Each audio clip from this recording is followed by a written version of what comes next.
এখানে পালং শাক আর মূলো শাক আছে কাটা, এর সাথে চিংড়ি দিয়ে বাটা একটা দারুণ রেসিপি। গরম গরম ভাতে প্রথম ভাতে এই বাটাটা দিয়ে খেয়ে দেখো, অপূর্ব খেতে। কড়াই বসিয়ে দিয়েছি, কড়াইতে দিয়েছি তেল, তেলটা গরম হয়ে গেছে। এবার তেলের মধ্যে আমি পেঁয়াজ কুচি ভেজে নিচ্ছি, সাথে দিচ্ছি কাঁচা লঙ্কা রসুন। এবার এটাকে ভালো করে ভেজে নেব। পেঁয়াজ আর কাঁচা লঙ্কাটা ভালো করে ভেজে নিয়েছি রসুনের সাথে। এবার ভেজে নেব চিংড়ি মাছ। চিংড়ি মাছটা একটু বেশি পরিমাণে যাবে, আমি 200 গ্রাম চিংড়ি মাছ নিয়েছি। এটা খুব ভালো করে ভেজে নেব। এগুলোকে দেখো সব ভালো করে ভেজে নিয়েছি। এবার এটাকে পুরো ঠান্ডা করে নেব, তারপরে বাড়বো। এদিকে এটা আমি ঠান্ডায় দিয়ে নিয়েছি, আর ততক্ষণে আমি শাকগুলোকে বেটে নেব। এরকম কচি কচি শাক নেবে আর এরকম কুচিয়ে নেবে, তারপরে বাড়বে। এই দেখো পাতাটা বেটে আমি তুলে নিয়েছি।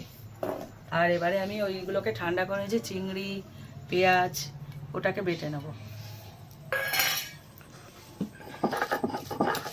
এটা দিয়ে শুধু ভাত খাওয়া যায়, একটু লবণ দিয়ে খুব ভালো লাগে খেতে।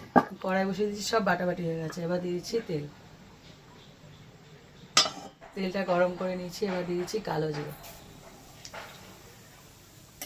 হালকা ভেজে নিয়ে এর মধ্যে দিয়ে দিচ্ছি যে শাকটা বাটলাম, ওই শাকটা।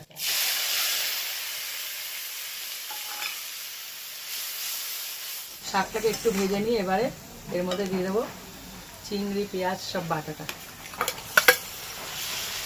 এবার একে একে সমস্ত মশলাগুলো দিয়ে দেবো। একদম যেহেতু মাখা মাখা, লবণটা একটু ভেবে দিতে হবে, বেশি হলে ভালো লাগবে না খেতে। হলুদ গুঁড়ো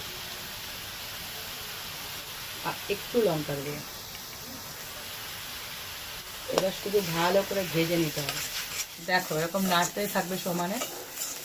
একদম কতটা দিয়েছিলাম ছোট্ট হয়ে গেছে। তৈরি হয়ে গেল চিংড়ি বাটা দিয়ে পালং শাক ভর্তা। দারুণ না? গরম গরম ভাতে কিন্তু একদম দারুণ লাগবে।